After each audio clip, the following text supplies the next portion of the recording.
NCB के centre का उद्घाटन भी हुआ। देश के प्रधानमंत्री श्रीमान नरेंद्र मोदी जी ने 2047 में जब देश की आजादी की शताब्दी मनाई जाएगी तब इस महान देश को नशे से मुक्त करने का संकल्प लिया है और धीरे धीरे ये संकल्प 130 करोड़ की आबादी का संकल्प बनता जा रहा है। और मैं मानता हूं कि नशा मुक्त भारत का संकल्प समृद्ध, सुरक्षित और वैभवशाली भारत के संकल्प के लिए बहुत महत्वपूर्ण संकल्प है। एक प्रकार से देखिए तो नारकोटिक्स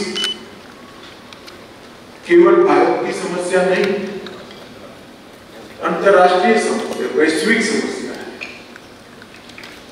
मगर मैं मानता हूं कि भारत में सबसे ज्यादा जागरूकता रखने की जरूरत है, क्योंकि भारत में दूषण के खिलाफ लड़ाई कैसे जंजर पर है, कैसे तेज पर है। अगर ये लड़ाई हम अभी शिद्दत के साथ लड़े, जुनून के साथ लड़े, रणनीति के साथ लड़े तो लड़ाई हम जीत सकते हैं। मुझे ऐसा कहने में कोई झिझक नहीं है कि दुनिया के कई देश से लड़ाई हार चुके। भारत में नारकोटिक्स का दूषण सिर्फ नारकोटिक्स का दूषण नहीं है, राष्ट्रीय सुरक्षा के साथ भी जुड़ा हुआ है। नारकोटिक्स के अवैध व्यापार से जो धन अर्जित होता है वो नारकोटिक्स से अर्जित किया धन टेररिज्म, नक्सलिज्म और भारत के अर्थतंत्र को निर्बल करने के काम में भी आता है। तो एक और तो हमारी युवा पीढ़ी को बर्बाद करना, हमारी नस्ल को बर्बाद करना लक्ष्य है, और दूसरी ओर देश की सुरक्षा के साथ जुड़े हुए सारे पहलुओं नारकोटिक्स के विदेश से अर्जित किए हुए धन से प्रभावित करना भी लक्ष्य है। तो हम सबकी जिम्मेदारी बनती है कि जीरो टॉलरेंस की वृत्ति के साथ हम देश को नारकोटिक्स फ्री बनाए, नशा मुक्त बनाए और प्रधानमंत्री जी का जो संकल्प है उसको चरितार्थ करें। आज यहाँ नारकोटिक कंट्रोल ब्यूरो के रायपुर जोनल यूनिट का वर्चुअल उद्घाटन हुआ। 5000 वर्ग फीट में फैला हुआ ये ऑफिस नारकोटिक्स कंट्रोल के लिए अपने आप में कंप्लीट ऑफिस। मैं राज्य सरकार का भी धन्यवाद करना चाहूंगा कि हमें भूमि और बाकी सारी सुविधाएं उन्होंने दी है। इसके अंदर कॉन्फ्रेंस रूम, बाकी सारी व्यवस्थाएं से युक्त नारकोटिक्स कंट्रोल ब्यूरो की जोनल ऑफिस, मुझे विश्वास है न केवल छत्तीसगढ़ के पूरे अंचल में नारकोटिक्स कंट्रोल के लिए महत्वपूर्ण भूमिका निभाएगी। हमने लक्ष्य रखा है कि देश में हर राज्य में नारकोटिक कंट्रोल ब्यूरो की स्थापना की जाए और इसके माध्यम से राज्य सरकार का सहयोग कर ड्रग के दूषण को कंट्रोल करने का भारत सरकार का गृह मंत्रालय प्रयास करेगा। ड्रग ट्रैफिकिंग का ट्रेंड बदल रहा है। नेचुरल ड्रग से सिंथेटिक ड्रग की ओर ड्रग तस्कर आगे बढ़ रहे हैं, जिससे बहुत कम मात्रा में ड्रग आती है और सबसे ज्यादा नुकसान और सबसे ज्यादा कीमत भी उसकी होती है। छत्तीसगढ़ राज्य में सीडेटिव के उपयोग का प्रतिशत 1.45 जो राष्ट्रीय औसत से ज्यादा है। एक प्रकार से छत्तीसगढ़ 7 राज्यों से अपनी बाउंड्री शेयर करता है, बंगाल की खाड़ी के नजदीक भी है। ओडिशा और आंध्र प्रदेश की कोस्टल कनेक्टिविटी भी ड्रग का एक रूट तैयार करती है और गांजा की तस्करी आंध्र ओडिशा के सीमा से होती है।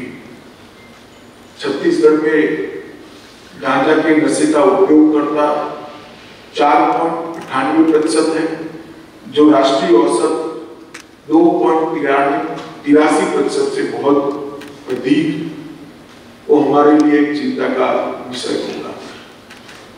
आज मैं इस कॉन्फ्रेंस में जुड़े हुए सभी लोगों को आग्रह करना चाहता हूं कि इन्वेस्टिगेशन को साइंटिफिक तरीके से हम करें। टॉप टू बॉटम और बॉटम टू टॉप अप्रोच को एडॉप्ट करना पड़ेगा। एक छोटी सी दुकान पर अगर नशे की पुड़िया मिलती है तो वो देश में कहां से आई या कहां पर बनी, तब तक का पूरा नेटवर्क ध्वस्त करने की दृष्टि से हमने इन्वेस्टिगेशन करना पड़ेगा।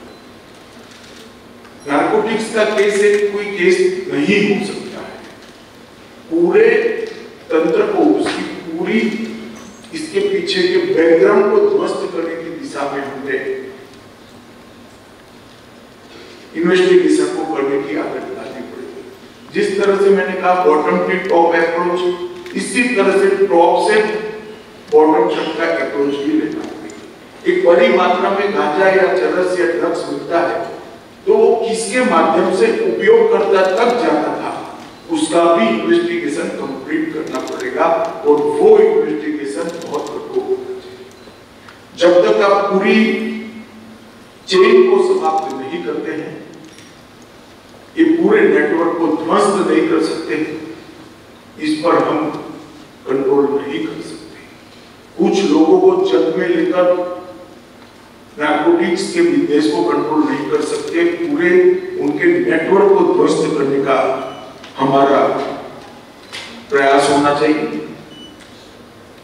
ड्रग डिमांड रिडक्शन के लिए राष्ट्रीय कार्य योजना के तहत यहाँ पर 7 पुनर्वास केंद्र चल रहे हैं।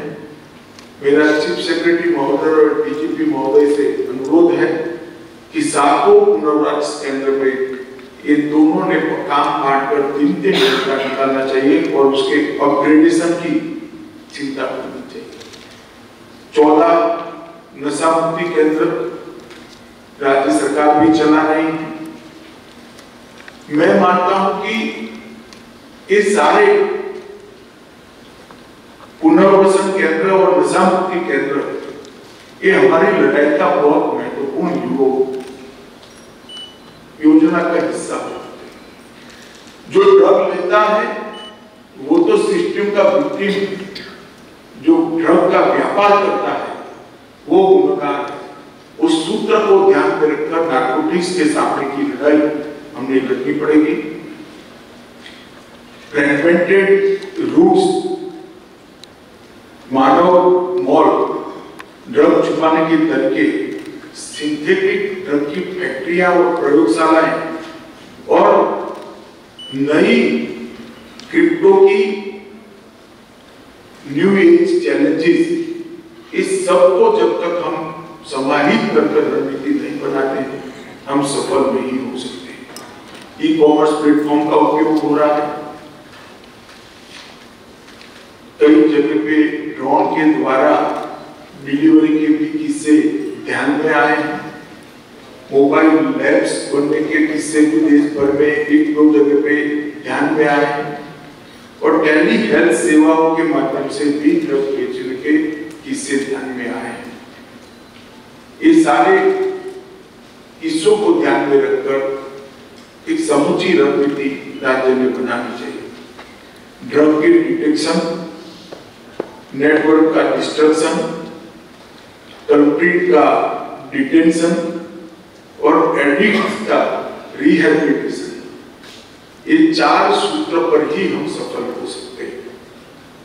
पीट एनडीपीएस और संपत्ति जब्त करने के कानून के अधिकार का उपयोग करने की जो आदतन गुनहगार है, हमें कोई झिझक नहीं होनी चाहिए। और मैं मानता हूं कि इसकी जितना उपयोग बढ़ेगा, इसको रोकने में हमें बड़ी सफलता मिलेगी। विगत 10 साल में मोदी जी के प्रधानमंत्री बनने के बाद एनसीबी का परफॉर्मेंस बहुत अच्छा हुआ है। देश भर में ड्रग के खिलाफ लड़ाई बहुत पुख्ता हुई। 2004 से 14 तक 1250 केस रजिस्टर हुए थे, अब 4150 हुए, 230% की वृद्धि। कुल अरेस्ट 1360 था, अब 6300 हुआ है, 364% की वृद्धि है। 1.52 लाख किलो नार्कोटिक्स पकड़ा गया था, अब 5,43,000 किलो पकड़ा गया, 2.257% की वृद्धि है। और ड्रग सीज जो किया गया, इसकी कीमत जो क्वालिटी केसेस का एक पैरामीटर होता है, पहले 5900 करोड़ के ड्रग सीज किए गए थे, अब 22,000 करोड़ के ड्रग सीज किए गए। तो 10 साल में इस लड़ाई को हम बहुत अंजाम तक पहुंचाने में सफल हुए हैं, मगर अभी काफी काम बाकी है। इसलिए एनकोड मैकेनिज्म को 2019 से हमने रिवाइव करके शीर्ष स्तरीय एनकोड समिति, कार्यकारी राष्ट्रीय स्तर की एनकोड समिति, राज्य स्तरीय एनकोड समिति जिसके मुख्य सचिव अध्यक्ष होते हैं, और जिला स्तरीय एनकोड समिति जिसके जिला अधिकारी अध्यक्ष होते हैं। ये चारों एनकोड के माध्यम से, इसकी रेगुलर बैठक से ही हम आगे बढ़ सकते हैं। जैसा मैंने आगे कहा चर्चा में, एनकोड की हर मीटिंग मिनिटाइज होनी चाहिए, इसमें लक्ष्य तय करने चाहिए, ये फॉर्मेलिटी नहीं होनी चाहिए, और लक्ष्यों का तय किया हुआ उसके अचीवमेंट का रिव्यू भी हमें करना पड़ेगा, तभी जाकर हम कर पाएंगे। मानस पोर्टल अभी इंट्रोड्यूस किया गया है, उसका उपयोग करना चाहिए। कैपेसिटी बिल्डिंग के लिए आईबोर्ड का उपयोग करना चाहिए, और ढेर सारे कार्यक्रम सोशल जस्टिस मिनिस्ट्री के माध्यम से चलाए जा रहे हैं, इसका भी उपयोग करना चाहिए। फाइनेंशियल इन्वेस्टिगेशन के लिए भारत सरकार की एजेंसियों की मदद कुछ अंतरराज्यीय केसों में, अंतरराष्ट्रीय केसों में जरूर राज्य दे सकता है, पूरी मदद करेंगे। और कुछ अंतरराज्यीय और अंतरराष्ट्रीय केस एनसीबी को अगर आप सौंपते हैं तो भी इस स्वागत योग्य इसलिए है क्योंकि आपकी इन्वेस्टिगेशन की मर्यादा के बियॉन्ड अगर केस का रीच है तो एनसीबी उसको कर पाएगा। जैसा मैंने पहले कहा, पीट एनडीपीएस का उपयोग यहाँ पर बढ़ाना चाहिए, इससे बड़ी नार्कोटिक्स को रोकने में हमें सफलता मिलेगी। और जॉइंट कोऑर्डिनेशन कमेटी के तंत्र का भी बेहतर उपयोग करना चाहिए। फाइनेंशियल ट्रेड और फंडिंग के सोर्स, इसकी जांच कर योग्य केस बनाकर संपत्ति की जब्ती को भी आग्रह के साथ करने का प्रयास करना चाहिए। मैं मानता हूं कि छत्तीसगढ़ एक विकसता राज्य है। कुछ ही सालों में छत्तीसगढ़, जिस तरह से छत्तीसगढ़ की नई सरकार काम कर रही है, एक विकसित राज्य बनने की दिशा में आगे बढ़ेगा। हम ये प्रोसेस के साथ साथ विकास में सबसे बड़े अवरोध हमारी युवा पीढ़ी की नस्ल को बर्बाद करने वाले ड्रग के दूषण को भी कंट्रोल करने का संकल्प करें और हम सब आगे बढ़े। मुझे पूरा विश्वास है, मुख्यमंत्री जी और गृहमंत्री जी यहाँ बैठे हैं, मुख्यमंत्री जी यहाँ बैठे हैं, इनके नेतृत्व में नशा मुक्त भारत का हमारा जो संकल्प है वो छत्तीसगढ़ उसमें निश्चित रूप से अपना सर्वोच्च योगदान देगा। और प्रशासन ने भी ठीक तैयारियां की है, आज उसका जायजा भी लिया गया है, और एनसीबी की नई ऑफिस भी सदैव राज्य के तंत्र के समर्थन में रहेगी। तो अंत में मैं आप सभी को ये लड़ाई के लिए बहुत बहुत शुभकामनाएं देता हूँ और अपील भी करना चाहूंगा, फिर से एक सूत्र को याद करें कि जो उपयोग करता है वो सिस्टम का एक दूसरा का विक्टिम है, और जो व्यापार करता है वो गुनहगार है। इस सूत्र को हम ध्रुव वाक्य बनाकर आगे बढ़े, यही मेरी आप सबसे विनती है। वंदे मातरम।